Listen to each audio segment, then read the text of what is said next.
Therizhandur அர்-ரஹீமிய்யா Arabic கல்லூரி. உங்கள் ஆண் பிள்ளைகள் 7 ஆண்டுகளில் ஆலிம் பட்டத்துடன் பிகாம், பிபிஏ, பிஏ டிகிரிகளும் பெற்று சிறந்த ஆலிமாக வெளிவர இன்றே தொடர்பு கொள்ளுங்கள்.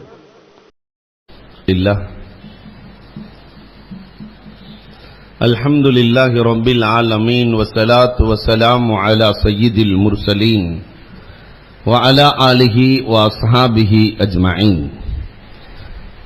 قال الله تعالى في القرآن العظيم والفرقان المجيد خذوه فغلوه ثم الجحيم صلوه. وقال النبي صلى الله عليه وسلم الصوم يطفئ نار جهنم أو كما قال عليه الصلاة والسلام. صدق الله مولانا العظيم وصدق رسوله النبي الكريم ونحن على ذلك من الشاهدين والشاكرين والحمد لله رب العالمين. புகழ் அனைத்தும் அல்லாஹ் ஜல்ல ஷானஹு தஆலாவிற்கே உரித்தாகுக.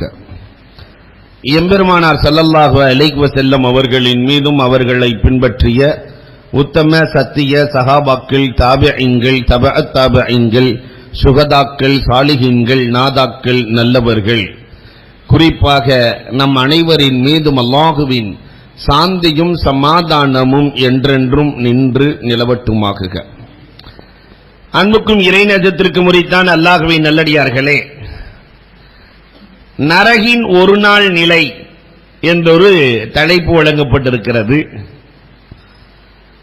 இன்றைக்கு நரகம் குறித்து இந்த சமுதாயம் கொஞ்சம் கவனக்குறைவாகவே இருக்கிறது.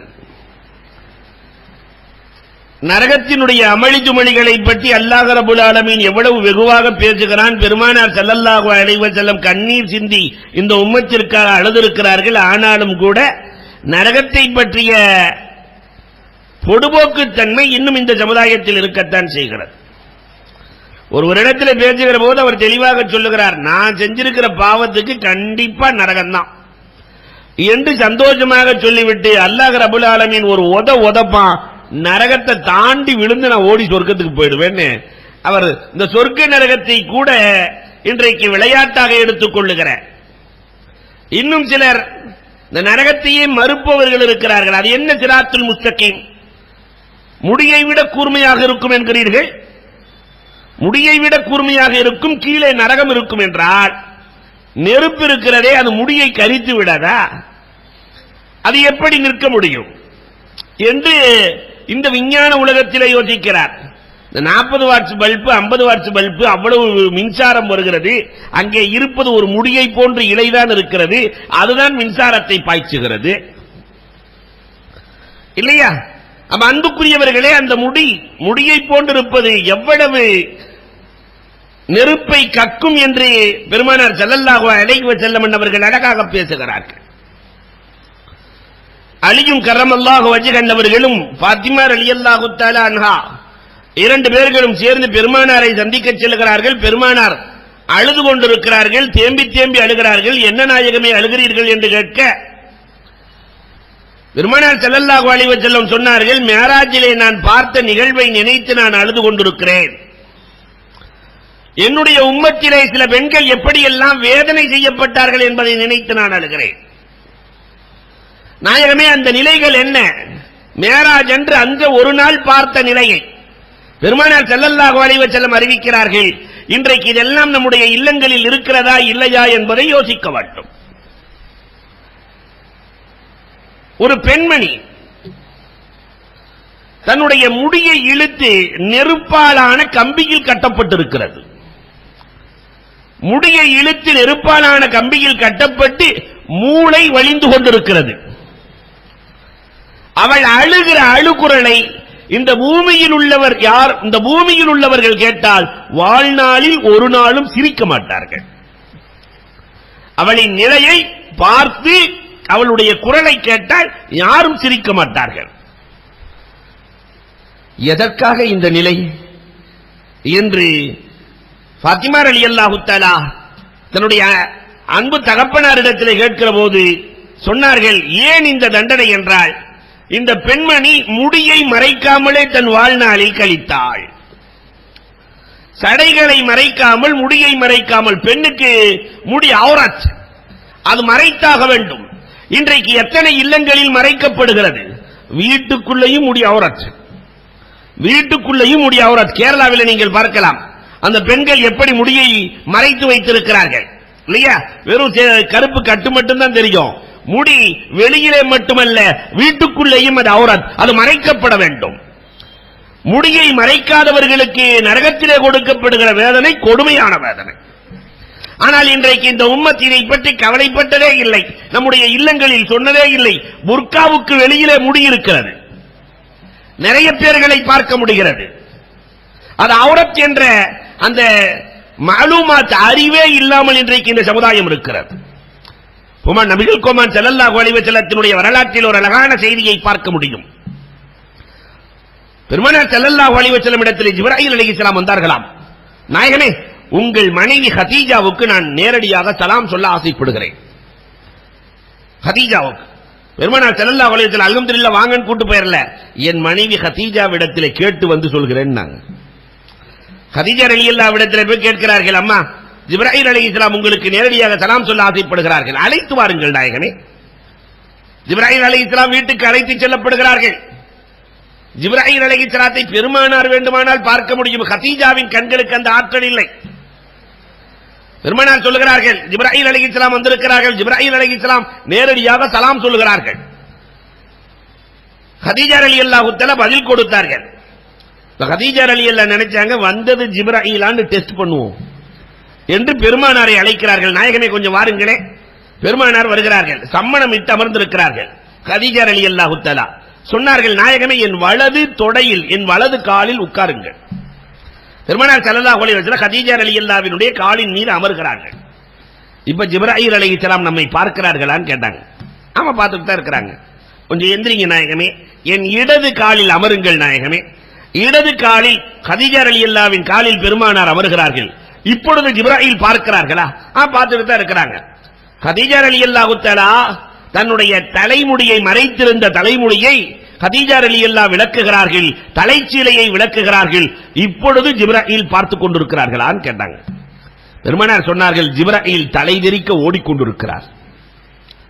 ஹதீஜா ரலியல்லாஹு சொல்லுகிறார்கள், நாயகமே முந்திய வேதத்தை படித்திருக்கிறேன், வேதக்காரர்களிடத்தில் கேட்டிருக்கிறேன், எந்த வீட்டில் தலைமுடி சிறந்திருக்கிறதோ அந்த வீட்டில் ஹாஸான மலக்குகள் வருவதில்லை, ஜிப்ராயில் போன்ற மலக்குகள் வருவதில்லை என்று நான் தெரிந்து வைத்திருக்கிறேன் நாயகமே. முடி திறந்திருந்தா வீட்டுக்குள்ள மலக்குகளே வருவதில்லை. இன்றைக்கு நம்முடைய இல்லங்கள் எப்படி இருக்கிறது? அன்பிற்குரியவர்களை, சைத்தான் குடியிருக்கிற இல்லமாக இருக்கிறதா அல்லது மலக்குகளின் வருகையை பெற்ற இல்லமாக இருக்கிறதா? உமர் நபிகள் கோமான் ஸல்லல்லாஹு அலைஹி வஸல்லம் ஒரு நாள் முகமெல்லாம் மாறி போய் விட்டது, சிவந்த முகமாக. என்னவென்று பெருமானார் ஸல்லல்லாஹு அலைஹி வஸல்லத்திலே மனைவிமார்கள் கேட்கிற போது சொன்னார்கள், என்ன முடி நம்முடைய வீட்டில் கிடக்கிறதே, ஒரு பெண்ணினுடைய முடி அவுரத் இல்லையா, அது வீட்டுக்குள் கிடக்கிறதே. முடி வீட்டில் தலை சீவி இருக்கிற முடியை கூட புதைக்க வேண்டும் என்று மார்க்கம் சொல்கிறது. ஆனா அந்த சட்டமே தெரியாமல் இன்றைக்கு சமூகம் வாழ்கிறது. இரண்டாவதாக பெருமானார் ஸல்லல்லாஹு அலைஹி வஸல்லம் சொன்னார்கள், பாத்திமா, சில பேர்களுடைய நாவு இழுத்து கட்டப்பட்டிருக்கிறது பாத்திமா, அவர்களுடைய தொண்டையிலிருந்து அல் ஹமீம், அந்த சலம் இருக்கிறதே, சீல் சலம், ஒரு சொட்டு, ஒரே ஒரு சொட்டு கடலில் கலந்தால் கடல் எல்லாம் கசப்பாகி விடுமாம். ஒரு சொட்டு கடலில் கலந்தால் கடல் கசப்பாகிவிடும். அந்த ஹமீம் கழுத்திலிருந்து வடிந்து கொண்டிருக்கிறது. இதை நான் பார்த்தேன். பெருமானார் ஸல்லல்லாஹு அலைஹி வஸல்லம் சொல்லுகிற போது பாத்திமா ரலியல்லாஹு அழுது கொண்டே கேட்டார்கள், நாயகமே இந்த வேதனை எதற்காக நாயகமே என்று கேட்க, அல்லாஹு அக்பர், பெருமானார் ஸல்லல்லாஹு அலைஹி வஸல்லம் சொல்லுகிறார்கள், எந்த பெண்மணி தன்னுடைய கணவனை நாவால் வேதனை கொடுக்கிறாளோ அந்த பெண்மணிக்கு இந்த வேதனை. வீட்டில் இருக்கிற கணவனுக்கு நாவால் தொல்லைகளை கொடுக்கிற பெண்ணுக்கு நாவு இழுத்து கட்டப்பட்டு வேதனை. இன்னைக்கு எந்த வீட்டில் நாவு கம்மியா இருக்கு? நாவு கம்மியா இருந்தா அந்த வீடு உண்மையிலே மலக்குகள் வாழுகிற இல்லம் இல்லையா? சமீப காலமாக இன்றைக்கு ஆண்கள் யாருமே வீட்டுக்குள்ள போய் பேசுறதே இல்லை இல்லையா? பெண்கள் மட்டும்தான் என்ற நிலை அதிகரித்து வருகிறது. அன்புக்குரியவர்களே, கணவனை துன்பப்படுத்தி பார்த்தேன், கணவனை ஏசுதல், பேசுதல், இப்படி நாவால் தொல்லை கொடுப்பவர்களுக்கு நிறைய பிரச்சனைகள் இருக்கிறது. முல்லாவினுடைய வரலாறு கூட சொல்லுவார்கள். முல்லாவுக்கு ஒரு ஆசை இருந்துச்சான். முல்லாவினுடைய வரலாறு, முல்லாவின் மனைவிக்கு ஒரு ஆசை, எப்படியாவது முல்லாவை புருஷனை அழுக வச்சு பார்க்கணும். சில மனைவிக்கு இப்படி ஒரு ஆசை, புருஷனுக்கு கஷ்டம் கொடுத்து பார்க்கணும். முல்லாவை அழ வைக்கணும். என்ன செய்யறது? நல்ல சூப்பு செஞ்சு அந்த சூப்புல மிளகா பொடி இல்லையா, மிளகு பொடி எல்லாத்தையும் கலந்து அந்த முல்லா ஒரு உறிஞ்சணும், கண்ணுல கண்ணீர் வரணும், இதை பார்த்து ரசிக்கணும். நேரா நல்ல சூப்பெல்லாம் தயார் பண்ணி முல்லா உட்கார்ந்து இருக்கிற இடத்திற்கு சூப்பு வந்து விடுகிறது. முல்லா அதை பக்கத்துல வச்சுட்டு போயாச்சு. அந்த அம்மா ஏதோ ஒரு வேலையை பார்த்துட்டு, முல்லா குடிக்கவில்லை, ஏதோ ஒரு வேலையை பார்த்து விட்டு வந்து வேகமாக இந்த அம்மாவே எடுத்து குடிச்சிருச்சு. வேகமாக மூளைக்கு ஏறி கண்ணிலிருந்து கண்ணீர் வருகிறது. முல்லா கேட்டாராம், ஏமா சூப்பை குடிச்சு அழுகிறேன்? இல்ல, எங்க அம்மா நினைப்பு வந்துருச்சு, எங்க அம்மாவுக்கு சூப்புன்னா ரொம்ப பிடிக்கும், எங்க அம்மா நினைப்பு வந்துருச்சு, அதனாலதான் நான் அழுகிறேன். சரி, உண்மையைத்தான் சொல்றா என்று எண்ணிக்கொண்டு முல்லாவும் வாங்கி குடிச்சா வேகமா மூளைக்கு ஏறி கண்ணில் கண்ணீர் வருகிறது. இவ சிரிச்சுக்கிட்டே கேட்டாலாம், நீங்க எங்க அழுகிறீங்க? நானும் உங்க அம்மாவை நினைச்சு தாண்டி அழுகிறேன். அவ போகும்போதே உன்னை கூட்டிட்டு போயிருந்தா நல்லா இருக்குமே நினைச்சு அழுதுகிட்டு இருக்கிறேன், விட்டுட்டு போயிட்டாலே. அன்புக்குரியவர்களே, கணவனை கஷ்டப்படுத்தி பார்த்தாள். அக்பருடைய வரலாறு சொல்லுவார்கள், இந்த மனைவி நினைச்சிட்டாண்ட செஞ்சே தீரணும், இல்லைன்னா அந்த கணவனை விட மாட்டா. இவள் வேதனைக்குரியவள் என்று மார்க்கம் சொல்லுகிறது. ஆனால் நாம் இந்த செய்திகளை அங்கே எத்தி வைத்தோமா? இல்ல. அக்பரு மனைவி தன்னுடைய தம்பிக்கு வேலை கொடுக்கணும்னு அக்பரிடத்திலே, அக்பர் மச்சினனுக்கு வேலை வேணும், மனைவி தூண்டிக்கொண்டே இருக்கிறாள். அவன் அறிவில்லாதவன், அவனுக்கு கொடுக்க முடியாது. இல்ல இல்ல, அவன் நல்ல அறிவாளி, அவனுக்கு வேலை கொடுங்கள். சரின்னு அக்பர் கூப்பிட்டு, பக்கத்து தெருவில் ஒரு நாய் குட்டி போட்டிருக்கு, போய் பார்த்துட்டு வா. கரெக்டா மச்சனை போனா, போய் பார்த்துட்டு வந்தான். வந்து சொன்னான், மச்சான் நாய் குட்டி போட்டிருக்கு, கரெக்ட் தான். அக்பர் கேட்டாரு, எத்தனை குட்டின்னு கேட்டாரு. இதெல்லாம் நீங்க சொல்லி உள்ளையே. திரும்பி போனான், வந்து சொன்னா 8 குட்டி. எத்தனை ஆண் எத்தனை பொண்ணுன்னு கேட்டாரு. இதை நீங்க சொல்லலையே. திரும்பி போனான், வந்தான். அதுக்கு பிறகு என்ன நிறம்னு கேட்டாரு. இதை நீங்க சொல்லலையே. திரும்பி போனான், வந்து சொன்னான். நேரா பீர்பாலை கூப்பிட்டாரு, வா, அங்க நாய் குட்டி போட்டிருக்காமல. நேரா போனாரு, வந்தாரு, சொன்னாரு 8 குட்டி போட்டிருக்கு, இத்தனை ஆணு இத்தனை பெண்ணு, இன்ன நிறத்தில் இருக்கிறது. இவர் எப்படி இருக்கிறார், இவன் எப்படி இருக்கிறான் பார்த்தாயா? அவன் மனைவி கூட்டு போய் உள்ள அரசர் வெட்டிட்டு வாண்ட கட்டிட்டு வரணும். ஒரு விஷயத்தை கேட்டா எல்லாம் சேர்ந்து செஞ்சுட்டு வரணும் என்று சொல்லி எப்படியோ வேலையை வாங்கி கொடுக்க ஒரு நாள் அரசர் உடம்பு சரியில்லாம படுத்துட்டார், கடுமையான காய்ச்சல். இப்ப அக்கா சொன்னது நினைவுக்கு வருகிறது, வெட்டிட்டு வாண்ட கட்டிட்டு வரணும்னு. நேரா போய் பள்ளிவாசல் ஃபுல்லா எல்லா பள்ளிவாசலையும் ஜனாதா போர்டுல எழுதி போட்டார். அரசர் உடல்நிலை சரியில்லாமல் இருப்பதால் இறந்து விடுவார், ஜனாதா தொழுகை இந்த நேரம் நடைபெறும்.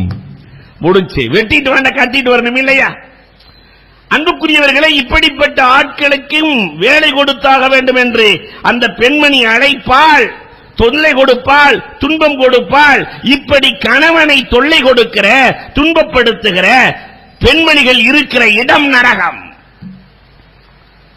நாவு இழுத்து வேதனை செய்யப்படுகிறாள். பெருமானார் ஸல்லல்லாஹு அலைஹி வஸல்லத்தினுடைய காலத்துல ஒரு சஹாபி வர்றாங்க, நாயகமே மனைவி முடியல நாயகமே, கடுமையான நாவு இருக்கிறது நாயகமே. பெருமானார் ஸல்லல்லாஹு அலைஹி வஸல்லம் அழைத்தார்கள், அம்மா அம்மா, உன்னுடைய நாவு இழுத்து நரகிலே வேதனை செய்யப்படுவதை நீ விரும்புகிறாயா? இல்லை நாயகமே. அப்படியானால் உன்னுடைய நாவை கொஞ்சம் அடக்கிக் கொள்ளம்மா. அல்லாஹு அக்பர். வரலாறு பேசுகிறது, அந்த அம்மா எப்பயுமே வாயில கல்ல தூக்கி போட்டுக்குமா, அபூபக்கர் ரலியல்லாஹு போட்ட மாதிரி கல்ல போட்டுக்குமா. தன்னுடைய கணவனிடத்திலே கண்ட வார்த்தைகளையும் பேசிவிடக் கூடாது என்று அடக்கத்தோடு வாழ்ந்தார்கள், வரலாறு பேசும். மூன்றாவதாக பெருமானார் சொன்னார்கள், அவர்கள் பார்த்த நிலையை சொல்லுகிறார்கள். சில பெண்மணிகளுடைய மார்பகங்கள் இழுத்து கட்டப்பட்டிருக்கிறது, மலக்குகள் மிர்சுப தண்டாயுதத்தால் அடித்துக் கொண்டிருக்கிறார்கள், தண்டாயுதத்தால் அடித்துக் கொண்டிருக்கிறார்கள்.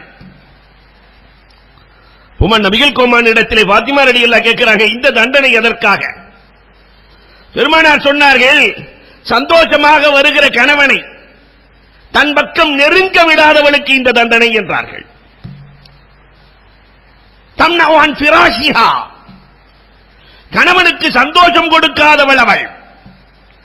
கணவன் வருகிற போது சந்தோஷிக்க வேண்டும், சந்தோஷத்தை கொடுக்க வேண்டும். என்னிடத்திலேயே ஒருவர் சொன்னார், அல்லாஹு அக்பர், மாமியா வஃபாத்தாகி 1 வருஷம் ஆச்சு, என் மனைவி என்னை பக்கத்திலேயே நெருங்க விடுவதில்லை, எங்க அம்மா நினைவில் இருக்கிறேன், அதனால் யாரும் பக்கத்தில் வரக்கூடாது. இது என்ன ஷரியத், என்ன சட்டம்?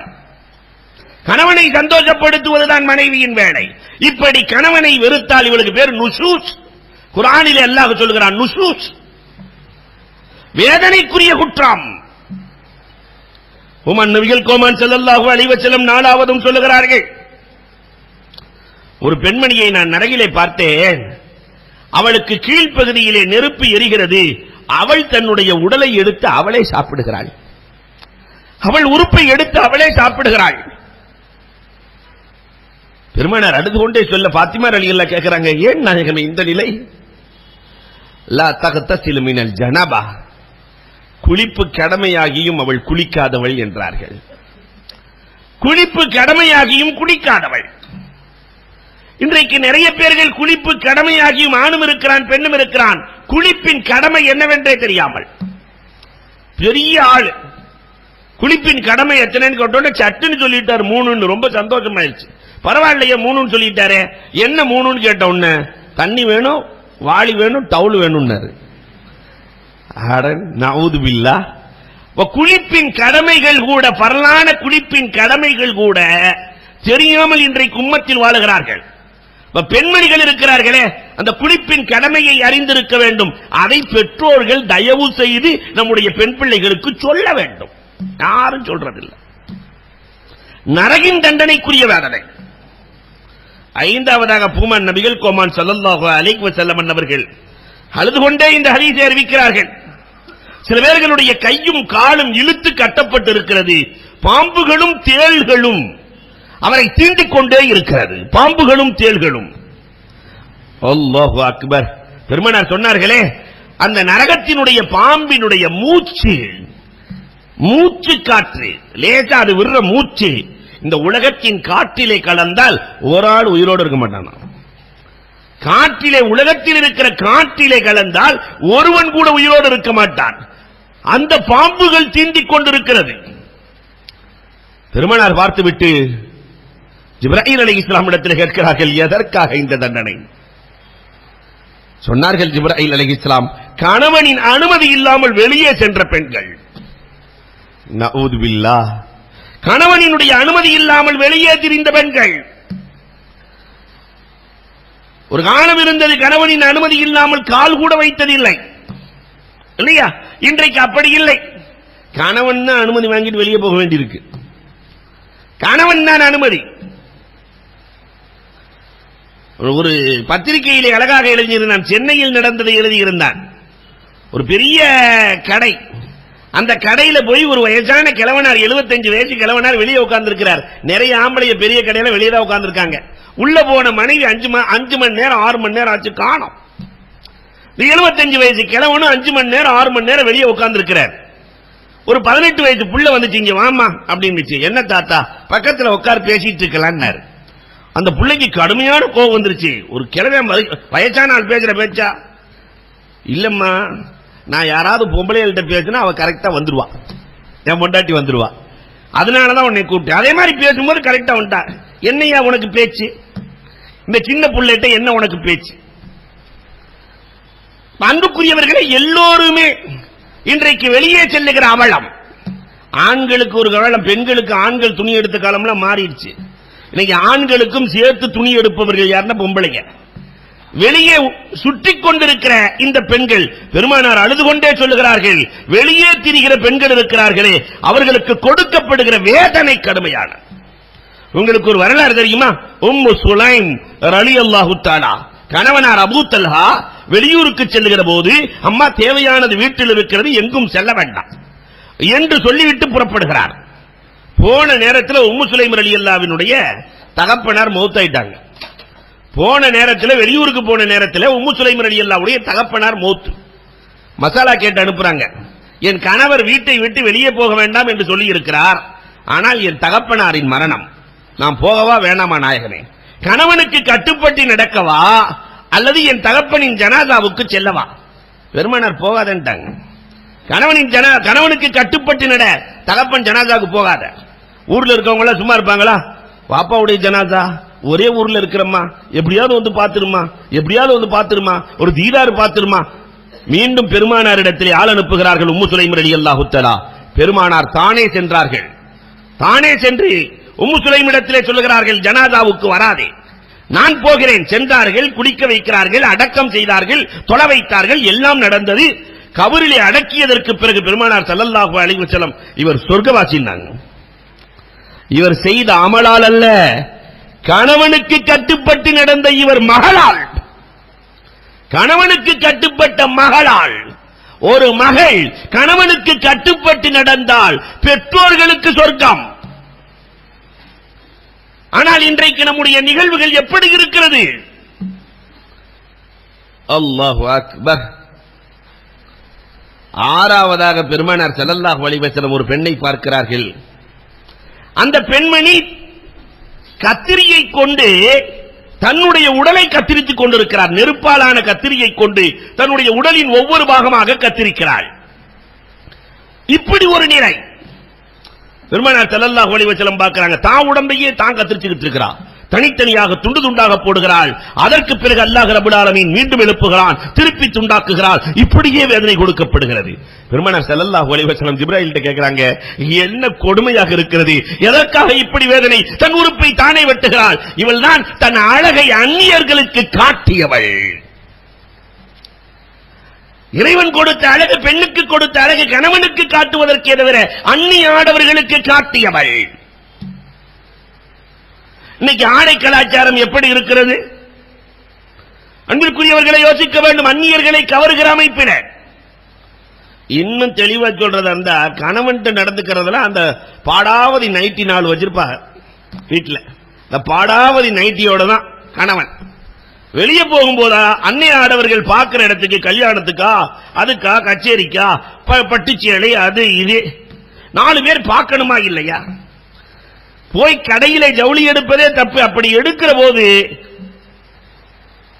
அந்த கடைக்காரன் பிடிச்சிருக்குன்னு சொன்னா தான் எடுக்கிறது. கணவனுக்கு பிடித்த ஆடை இல்லை, இது எனக்கு பிடிச்சிருக்கா, ஊர்ல இருக்க அத்தனை பேர் பிடிச்சிருக்குன்னு சொல்லணும். இப்படி நம்முடைய இல்லங்களில் நடந்து கொண்டிருக்கிறது அன்புக்குரியவர்களே. இல்ல மாஷா அல்லாஹ், ஒரு சில இல்லங்களை தவிர இல்லையா? கணவனுக்கு காட்ட வேண்டிய உறுப்புகளை அந்நிய ஆடவர்களுக்கு காட்டுபவர்களுக்கு கொடுக்கப்படுகிற கடுமையான தண்டனை பெருமானார் ஸல்லல்லாஹு அலைஹி வஸல்லம் அழுது கொண்டே அறிவிக்கிறார்கள். அல்லாஹு அக்பர். ஏழாவதாக ஒரு பெண்மணியை பெருமானார் ஸல்லல்லாஹு அலைஹி வஸல்லம் சொல்லுகிறார்கள். ஃபாத்திமா ரலியல்லாஹு தஆலா தேம்பி தேம்பி அழுகிறார்கள். பெருமானார் சொன்னார்கள், ஒரு பெண்மணி தன்னுடைய குடலை எடுத்து தானே தின்னுகிறாள். தன்னுடைய நஜீஸான குடலை எடுத்து தானே தின்னுகிறாள். வாயிலிருந்தும் மூக்கிலிருந்தும் ரத்தங்கள் கொட்டிக் கொண்டிருக்கிறது. இப்படி ஒரு நிலையை நான் கண்டேன் என்று சொல்ல என்ன காரணம்? ஜிப்ராயில், ஏன் இவ்வளவு கொடுமை? ஜிப்ராயில் அலைஹிஸ்ஸலாம் சொன்னாங்க, தஸ்ஹீனுஸ் ஸலா. இந்த பெண் இருக்கிறாளே, தொழுகையை ரொம்ப கேவலமாக நினைத்தவள். தத்தஹிஃபு ஸலா, தொழுகையை லேசாக நினைத்தவள். அல்லாஹ் ரப்பல் ஆலமீன் கடமையாக்கிய கடமைகளிலேயே ஆக உயர்ந்த கடமை ஸலா, தொழுகை.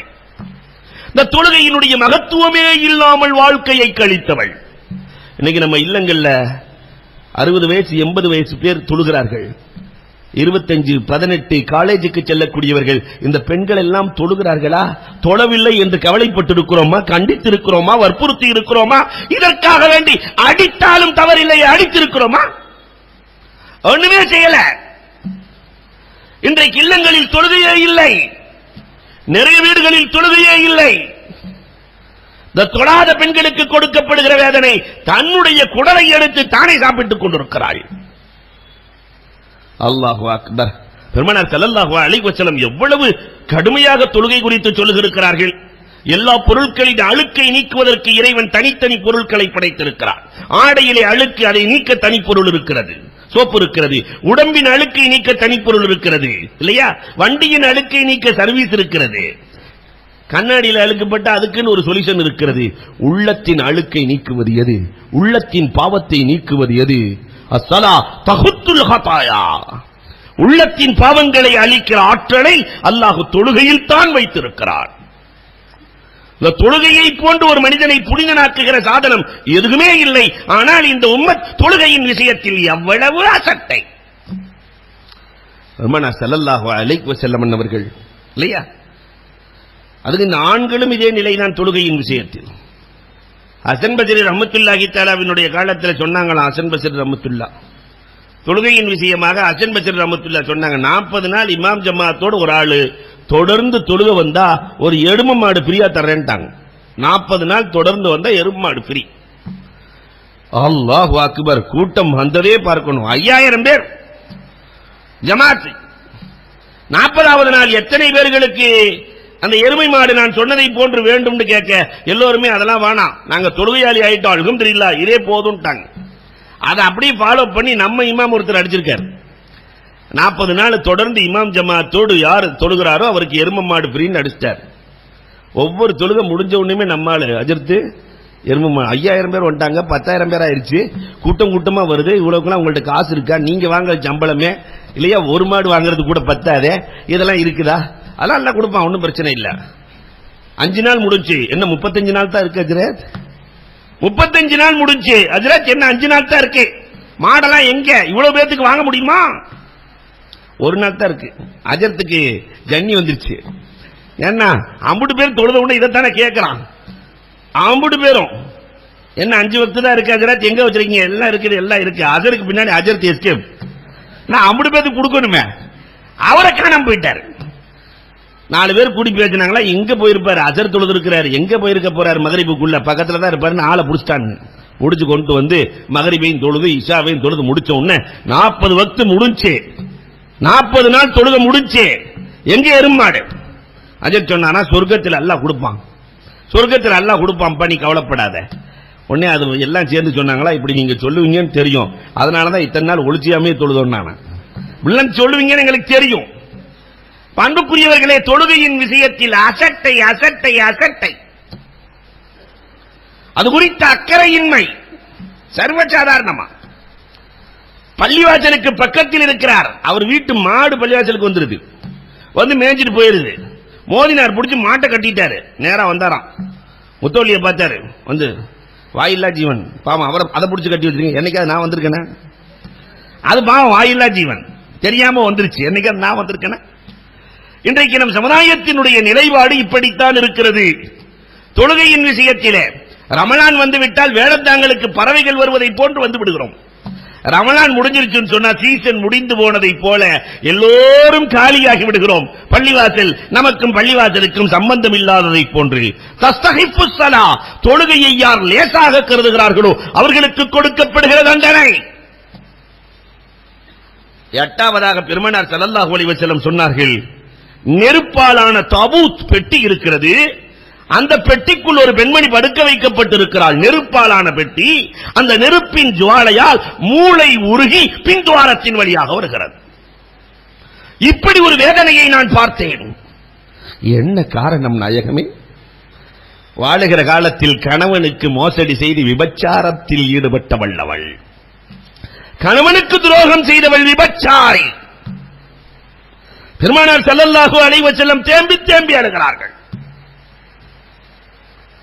சொன்னார்கள் பெருமானார் ஸல்லல்லாஹு அலைஹி வஸல்லம், ஜிப்ராயில் அடுத்தும் காட்டுகிறார்கள், தலையை பார்த்தால் ஹின்சீரை போன்றிருக்கிறது, பன்றியை போன்ற தலை, உடலமைப்பெல்லாம் கழுதையை போன்றிருக்கிறது, 1000 நிறங்கள் மாறுகிறது, வேதனை கொடுக்க கொடுக்க நிறங்கள் மாறிக்கொண்டே இருக்கிறது. என்ன நாயகமே, இப்படி ஒரு உருவத்தை பார்க்க முடிகிறதே, இது என்ன? பல்லை பார்த்தால் திடீரென்று உகுதுமலையை போன்று மாடுகிறது, 2 மன்கிப் தோல் புஜங்கள் இருக்கிறது, மஷ்ரிக்குக்கும் மகரிபுக்கும் இடையிலே ஆக அகண்டு போயிருக்கிறது. என்ன நாயகமே? பெருமானார் ஸல்லல்லாஹு அலைஹி வஸல்லம் சொன்னார்கள், பெருமானாருக்கு ஜிப்ராயில் சொல்லுகிறார்கள், இவர்தான் நம்மாம், உலகத்திலே வாழ்கிற போது கோல் சொல்லி திரிந்தவர்கள், உலகத்திலே வாழுகிற போது கோல் சொல்லி இங்குள்ளதை அங்கே, அங்குள்ளதை இங்கே. இன்றைக்கு இது சர்வசாதாரணமாக ஆண்களிடத்திலும் பெண்களிடத்திலும் நடக்கிறது. இந்த கோல் சொல்லும் பண்பாடு இல்லாதவர்களே இல்லை என்று சொல்லுகிற அளவிற்கு விருந்து கிடக்கிறது. ரூகுல் பயானிலே ஒரு வரலாறு எழுதுவார்கள், ஒரு பெண்மணியை பற்றி எழுதுகிறார்கள். சந்தையிலே விற்கப்பட்டதாம் அடிமையாக. எஜமான் சொல்லித்தான் வித்தார், இந்த பெண் ரொம்ப நல்ல புள்ள, நல்ல பெண்ணு, ஆனா அப்பப்ப கோல் மட்டும் சொல்லுவா, அவ்வளவுதான். கோல் மட்டும் தானே, அதனால ஒண்ணும் பிரச்சனை இல்லைன்னு வாங்கிட்டு போயாச்சு. வாங்கிட்டு போய் இல்லத்துல இருக்கிற போது அவளுக்கு தான் கோல் சொல்ற பழக்கம் இருக்கே. லேசா போய் கணவனார்த்த, உங்க வீட்டுக்காரம்மா நடத்த சரியில்லை, உங்க வீட்டுக்காரம்மா நடத்த சரியில்லை, நாளைக்கு பாருங்க கத்தி எடுத்துட்டு வருவாங்க, உங்களையே குத்துறதுக்கு கத்தி எடுத்துட்டு வருவாங்க என்று சொல்ல அவன் அப்படியா என்று நினைத்துக் கொண்டிருக்கிறான். நேரா மனைவிட்ட போய் உங்க வீட்டுக்காரர் நடத்த சரியில்லை, அந்த அம்மாட்ட போய் உங்க வீட்டுக்காரர் நடத்த சரியில்லை. பொதுவாக பொம்பளைகள்ட்ட தான் இது சொல்லிட்ட போதுமே, வீட்டுக்காரர் நடத்த சரியில்லைன்னு சொல்லிட்ட போதுமே. அல்லாஹ் அக்பர், எங்க வேண்டாலும் போய் சரி பண்றதுக்கு ரெடி ஆயிடுவாங்க இல்லையா? வீட்டுக்காரர் நடத்த சரியில்லை, அதுக்கு என்ன செய்யணும்? ராத்திரி தூங்கிட்டு இருக்கும் போது வீட்டுக்காரனுடைய பெடரி முடிய வெட்டணும், வெட்டிட்டா சரியா போயிடும். சரின்னு அவர் தூங்குற நேரத்தில் இந்த அம்மா கத்திரியை எடுத்துட்டு போய் பெடரி முடிய வெட்டலான்னு போக அவர் தூங்குற மாதிரி ஆக்ஷன் பண்ணிருக்கிறாரு. பார்த்தா கரெக்டா கையில கத்தியும் கத்திரியும் வச்சுட்டு வர்றதை பார்த்துட்டு நம்ம கொலை செய்யத்தான் வர்றான்னு சொல்லி என்னைவா நீ கொலை செய்யறேன்னு வேகமா வாங்கி மனைவியை கொலை செஞ்சிட்டார். இந்த மனைவியின் சொந்தக்காரர்கள் கணவனை கொலை செய்தார்கள். இந்த குடும்பம் அந்த குடும்பத்தை அடிக்குது, அந்த குடும்பம் இந்த குடும்பத்தை அடிக்குது. எதனால? லேசா ஒரு கோல், லேசா ஒரு கோல், அதனால் ஏற்பட்ட விளைவுகள் அலாதியான. நபிகள் கோமான் ஸல்லல்லாஹு அலைஹி வஸல்லம் அவர்கள் அடுத்தும் சொல்லுகிறார்கள், சில பேர்கள் இருக்கிறார்கள், அல்லாஹு அக்பர், 10ஆவதாக சொன்னார்கள், அவர்களுடைய உருவம் நாயை போன்றிருக்கிறது, நாயை போன்ற தோற்றத்தை உடையவர்களாக இருக்கிறார்கள். அவர்களுடைய பின்துவாரத்திலே நெருப்பாலான கம்பியை குத்தி இழுக்கப்படுகிறது, அந்த கம்பி வாயின் வழியாக வெளியே வருகிறது. இப்படி நான் கண்டேன். பெருமானார் ஸல்லல்லாஹு அலைஹி வஸல்லம் ஜிப்ராயில் எதற்காக என்று கேட்கிற போது ஃபாயிலுல் மன்ஹியா, அல்லாஹ் தடுத்ததையும் ரசூல் தடுத்ததையும் செய்தவர்கள், எதுவெல்லாம் வேண்டாம் என்று பெருமானார் சொன்னார்களோ அது முழுவதையும் செய்தவர்கள். வட்டி வாங்காத வாங்குவார், பொய் சொல்லாத சொல்லுவார், பெருமை அடிக்காத அடிப்பார். அல்லாஹ்வும் ரசூலும் தடுத்ததை இப்படி ஹுமான் நபிகள் கோமான் ஸல்லல்லாஹு அலைஹி வஸல்லம் நரகவாசிகளினுடைய வேதனையை, ஒரு நாள் வேதனையை கண்டு வந்து உம்மத்திற்கு சொன்னார்கள். நிறைவாக ஒன்றை சொல்லி நான் முடிக்கிறேன். 7 நரகம் இருக்கிறது. பெருமானார் சொல்லுகிறார்கள், ஜஹன்னமில் இஸ்லாமியர்கள் பாவம் செய்த முஸ்லிம்கள் இருப்பார்கள், அவங்க உடம்பு அவங்களே சாப்பிட்டு இருப்பாங்களாம். அடுத்த நரகம் லலாவில் நசராக்கள் இருப்பார்கள். நசராக்களினுடைய லகம் மட்டும், சதைகள் மட்டும் வேதனை கொடுக்கப்படும், எலும்புகள் அன்றி. சக்கரை என்ற நரகத்திலே யூதர்கள் இருப்பார்கள், அவர்களின் எலும்புகள் மட்டும் தனித்தனியாக உருகப்படும், கடுமையான வேதனை கிடைக்கும். அன்பிற்குரியவர்களே, ஹாவியா ஹுத்தமா என்ற நரகம் 4வது. ஹுத்தமா என்ற நரகத்தில் சாயிபீன்கள் இருப்பார்கள், நட்சத்திர வணங்கிகள் இருப்பார்கள், நட்சத்திர வணங்கிகள் இருப்பார்கள். அல்லாஹு அக்பர். அவர்களுக்கு ஒரே ஒரு ஜம்ரத் மலையை போன்றிருக்குமாம், ஒரு கனல் மலையை போன்றிருக்கும், ஒரு கனல் மலையை போன்றிருக்கும். அந்த மலையில் படுக்க வைத்து வேதனை கொடுக்கப்படுவார்கள். 5ஆவதாக ஜஹீம் என்பது யாருக்கு தெரியுமா? மஜூசிகள், நெருப்பு வணங்கிகளுக்கு. நெருப்பு வணங்கிகளுக்கு அங்க பிஅர் ஹபாப் என்றொரு பிஅர் ஹபாப், மஜூசிகள் நெருப்பு வணங்கிகளுக்கு ஒரு கிணறை அல்லாஹ் வைத்திருக்கிறான். அந்த கிணறு, அதற்குள் இருக்கிற நெருப்பு, நெருப்பையே நெருப்பு சாப்பிடுமாம். மீன் சாப்பிடுற மாதிரி நெருப்பையே நெருப்பு சாப்பிடும். அந்த நெருப்பு வணங்கிகளுக்கு இப்படி ஒரு தண்டனை கொடுக்கப்படும். 6வது நரகமாக இருக்கிற அன்புக்குரியவர்களை ஸஈர் என்ற நரகத்தில் முஷ்ரிக்கீன்கள் இருப்பார்கள், சிலை வணக்கத்திற்கு சொந்தக்காரர்கள் இருப்பார்கள். முஷ்ரிக்கீன்கள், அதுல 300 கசர்கள் மாளிகை இருக்கும். ஒவ்வொரு மாளிகைக்குள்ளேயும் 300 அறைகள் இருக்கும். ஒவ்வொரு அறைகளுக்குள்ளும் நீள நீளமான 100 அடி நீளமுள்ள பாம்புகளும், 100 அடி நீளமுள்ள பாம்புகளும், 10 அடி நீளமுள்ள அக்ரபுகள், தேள்களும் அவனை தீண்டிக் கொண்டே இருக்கும். பெருமானார் சொன்னார்கள், கடைசி நரகம்தான் ஹாவியா, அதற்குள் தான் ஃபித்தர்கில் அஸ்வலி மினன் நார் முனாஃபிக்கீன்கள் இருப்பார்கள். அல்லாஹு அக்பர். அவர்களின் வேதனையை பற்றி பெருமானார் ஸல்லல்லாஹு அலைஹி வஸல்லம் அவர்கள், அவர்களுடைய தலை தனியாக உடைக்கப்படுமாம்.